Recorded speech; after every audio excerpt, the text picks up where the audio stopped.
विपिन गौतम। तो मेरा क्या नाम विपिन भाई मोहम्मद से आसिफ किसी है। ने आइए, पूछा आप हिंदू पहले गोली मैं खाऊंगा उसके बाद। जब ऐसी बात है, देखिए ये बात नहीं बात है है डर का माहौल हो भाई, गया है ना। ये डर। अब कश्मीर कौन आएगा अब डर से? डर कौन अब डर मीडिया, डर मीडिया पता नहीं कौन करवा रहा है, ये तो डर पता नहीं। डर मीडिया फैला रही। मेरी बात सुनिए, डर मीडिया फैला रहा है। एक सर सुनिए सुनिए सुनिए, इल्जाम लगाने से कुछ नहीं होगा। जैसे इसको बोल दिया आप मेरी जैसा आपने सुना, ये महाशय अमन चैन की बात कर रहे हैं। डर मीडिया फैला रहा है जैसा ये कर रहे हैं।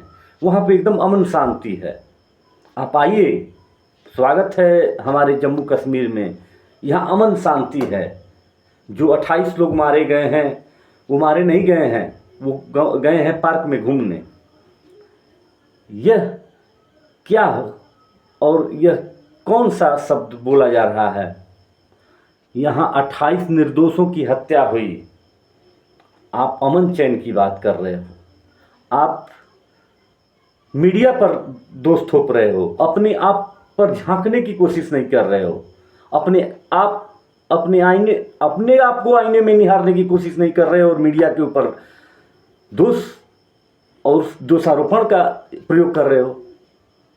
अगर जम्मू कश्मीर के लोग सही रहते, वहाँ के लोग अगर सही रहते, तो आखिर में वो आतंकवादी जो 7 लोग आए हुए थे, 7 लोग आए हुए थे AK-47 और आधुनिक हथियारों के लैस थे, वो लोग इतने आसानी से मारकर, उन निर्दोषों को मारकर, और उन निर्दोषों को ऐसे मारा गया, कलमा पढ़ाया गया, कलमा नहीं पढ़ने पर मारा गया, यहाँ तक कि उस मासूमों के पैंट को उतारा गया, पैंट उतार कर उसको देखा गया, इतने आराम से मारा गया उन मासूमों को।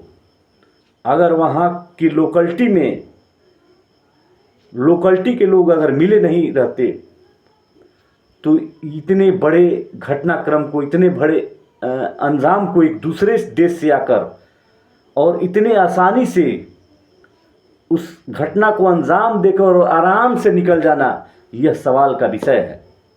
सवाल का विषय वहाँ की सुरक्षा पर भी है कि आखिर में जम्मू कश्मीर एक सुरक्षा वाला केंद्र है। वहाँ प्रशासन और शासन का कड़ा व्यवस्था रहता है, फिर इतनी आसानी से कैसे इतना बड़ा कांड हो गया, जो कम से कम नहीं लगा होगा तो आधा से 1 घंटा तक इस कांड को लगने में, आधा घंटा तो आराम से लगा होगा। इतने बड़े अंजाम को दिया गया और वहाँ के लोग बोल रहे हैं कि यहाँ सब अमन चैन है। अमन चैन कहाँ है? आइए ना, हमारे जम्मू कश्मीर में अमन चैन है। फिर किसी की निर्दोष की हत्या कराने के लिए वहाँ के लोग अभी बुला रहे हैं। यह एक बहुत बड़ी घटना है, इस देश के लिए एक आघात है, और इस आघात को शब्दों में पूरा नहीं किया जा सकता। इस पूरे घटनाक्रम पे सरकार को बहुत बड़ा एक्शन लेना चाहिए कि आने वाले सैकड़ों साल तक अगर कोई सोचे भी तो उसकी रूह कांप जाए इस ऐसे घटना को अंजाम करने के लिए। वहाँ के लोगों, अगर लोकल लोगों से अगर कनेक्टिविटी नहीं रहता उन आतंकवादियों से, तो जमी खा गई या आसमान निगल गया। वो गए तो कहाँ गए वो आतंकवादी? इतनी जल्दी पाकिस्तान तो नहीं घुस गए होंगे। उनको पाकिस्तान भी जाने में टाइम लगा होगा, टाइम लगेगा। तो कहीं ना कहीं अगल बगल में ही वो छिपे हैं। और छिपाने वाले कौन हैं? छिपाने वाले वहाँ के लोकल ही लोग हैं।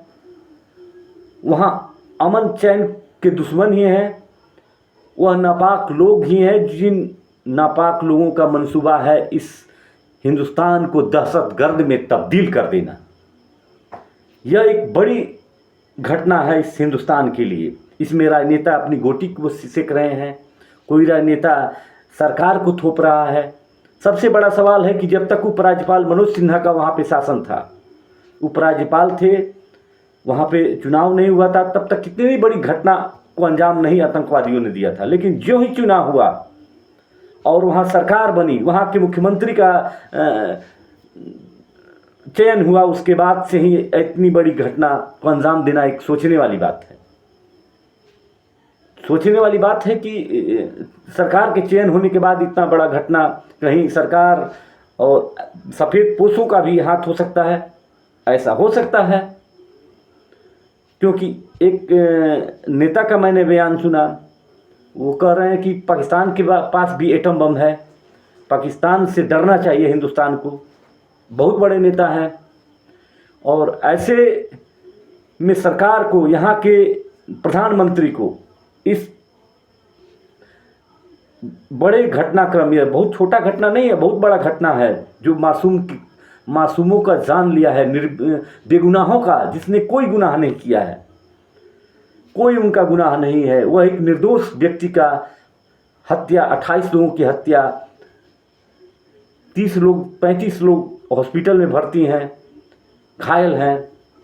ऐसे में आधा मतलब 50 लोगों का इस तरह से 25 लोगों का, 28 लोगों का हत्या कर देना, यह कहाँ तक जायज़ है? यह कहाँ, किस किताब में लिखा है, किस कलमा में लिखा है और किस धर्म में लिखा है? वो कौन सा धर्म है जो बेगुनाहों की हत्या कर दे?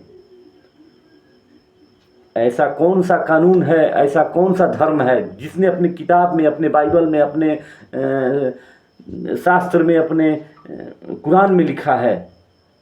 वो कुरान, उस बाइबल, उस धर्म की किताब को दिखाएं तो उसमें लिखा है कि किसी निर्दोष किसी बेगुनाह की हत्या कर दें। और वहाँ के जो लोकल हैं वो कहते हैं आइए हमारे जम्मू कश्मीर में, यहाँ कुछ नहीं है, यहाँ कोई घटनाक्रम नहीं है, यहाँ एकदम अमन चैन है। अमन चैन है, कहाँ है अमन चैन? फिर बुला रहे हैं लोग वहाँ, और वहाँ पे बुलाने के बाद ऐसे ही निर्दोषों की हत्या हो जा रही है। उन आतंकवादियों को छिपाने वाले कौन हैं? उन आतंकवादियों को पनाह देने वाले कौन हैं? अभी तक वो आतंकवादी हैं कहाँ? सोचने वाली बात है कि जमी खा गई, आसमान निगल गया, वो है अभी तक कहाँ? सुरक्षाकर्मी को कड़ा एक्शन लेना चाहिए, और जहाँ पताल में भी हो तो उसे ढूंढ निकालना चाहिए।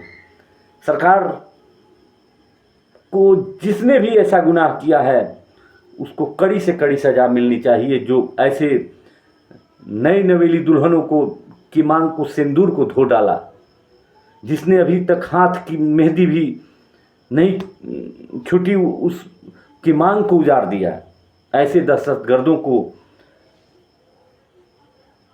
फांसी नहीं, सीधे सूली पर और सीधे गोली मार देना चाहिए। ये दरिंदों को, इन कमीनों को ऐसा सजा देनी चाहिए कि आने वाले उन आतंकवादियों की रूह कांप जाए और वो लोग सोचने पे भी मजबूर हो जाएं कि ऐसा करने पर क्या अंजाम होता है।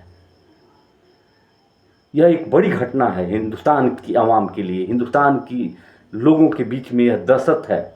जम्मू कश्मीर एक जन्नत जिसे माना जाता है, जहाँ स्विट्जरलैंड जिस जगह को माना जाता है, हिंदुस्तान का मतलब हिंदुस्तान का वह स्विट्जरलैंड जगह है। वहाँ पर्यटक वहाँ जाते हैं हनीमून मनाने, छुट्टियाँ मनाने। ऐसे में उस जगह पे निर्दोष लोगों को मार देना, ये आतंकवादियों का कहाँ तक बाबुल? अरे चूड़ियाँ पहन लेनी चाहिए उन आतंकवादियों को कि एक असहाय, एक निर्दोष लोगों पर, निहत्थे लोगों पर गोलियां बरसा रहे हैं। ऐसे लोगों को सीधा दौड़ा के गोली मारना चाहिए बिना कोई परमिशन के। तो वहाँ के आवाम की बातें को सुना, वहाँ के लोगों और ऐसे नेताओं का बयान आप सुन रहे हैं। तरह तरह के लोग बयान दे रहे हैं, तरह तरह के लोग कमेंट कर रहे हैं, तरह तरह के लोग इस पे वो कर रहे हैं। लेकिन जिनका सुहाग उजड़ा, जिनका घर उजड़ा, जो इकलौता बेटा था, जो इकलौता पति था और जो इस संसार में जीने के लिए आया था, उसको इस बेरहमी से नंगा करके मारा गया, यह कहाँ तक जायज़ है? आप लोग कमेंट बॉक्स में बताइए। और यह आगे भी खबर आप लोग को दिखाते रहते हैं, दिखाएंगे। और अगली खबर के लिए फिर धन्यवाद, नमस्कार, धन्यवाद।